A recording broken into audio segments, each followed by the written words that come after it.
Hello viewers, a warm welcome to our channel, Commonman Editorial, for discussing yet another enticing and intriguing topic. Please watch the entire video without skipping to get a full Monty out of it. 108 is a magic number in almost 1.5 million people's lives as per the official report in 2018. It would have been more than 2 million by now.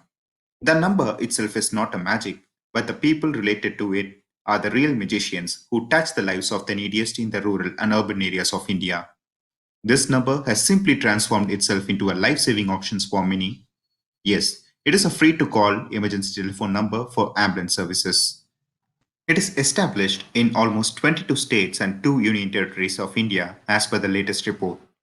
Some of us might have even used this service in our lives, but we do not know how it operates, what all the services it covers, how is this organization formed, and who is the pioneer of 108.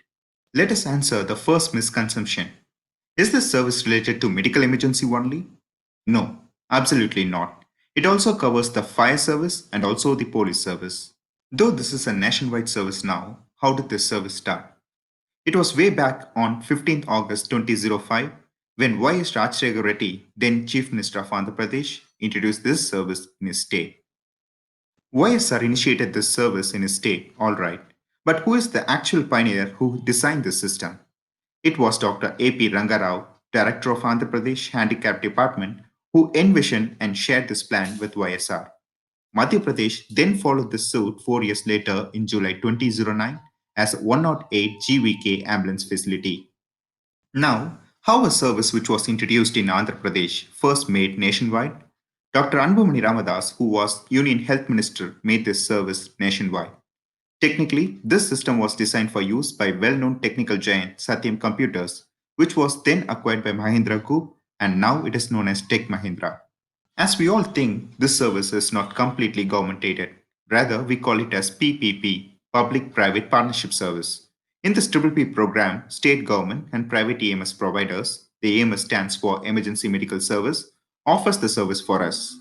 EMS providers we talk about offers ambulance services, paramedical services that treat urgent serious illness and injuries. EMS is also called First Aid Squad, Emergency Squad, FOSS Squad, or Life Saving Squad.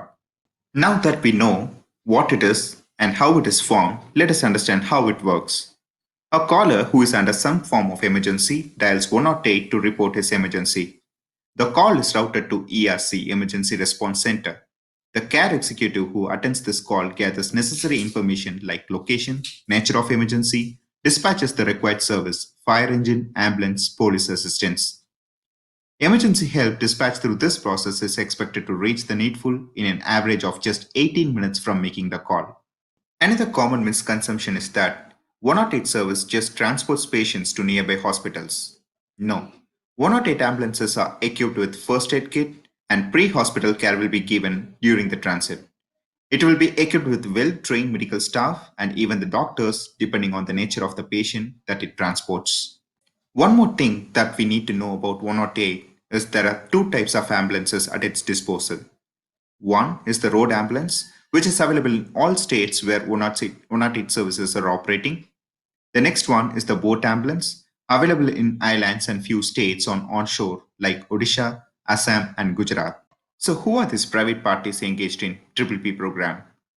ZHL, Zigitsa Healthcare Limited, GVK EMRI, which stands for GVK Emergency Management and Research Institute, BVG UK SAS, which is Bharat Vikas Group India, UK Specialist Ambulance Service. Now, let us answer a few more questions. Do they charge for 108 service? No, it is completely free for people. Where will I be transported if I am in case of medical emergency by 108? Will I be taken to the private hospital? Patients should not be admitted to the private hospitals unless the attendant signs the consent form available with the EMT attendant who travels along with 108 ambulance. They have to be taken to the government hospital, which is nearby by default. Also, in some cases, EMT has to call 108 and get district program manager's approval for the same. Even in some cases, the oral consent for admitting the patient to the private hospital by the attendants is also recorded in the process for future reference. Let us see something which was happening back in March 2017. If we just say 108 to Siri, It would then turn command to dial the country's emergency service. This is fixed now, and if we say 108 to Siri, it will explain what the number is and will ask for our confirmation to dial it. So finally, why 108? Why not some other number? Is it because it is some kind of sacred number of Hinduism? When I did a Google on this, I got an answer in few forums that it is just because it is a sacred number of Hinduism, it is country's emergency number. That is totally wrong. Psychologically, 108 numbers are focal point to human eye in the number pad during the case of emergency. This has been proven after long research. Thanks for visiting. Do stay tuned for further fascinating aspects for discussion. Please subscribe to my channel, like if you find it interesting and useful, and share it with your friends and family. You can also scratch the surface of the subject in my blog and like my page in the Facebook for flying updates. Thank you once again.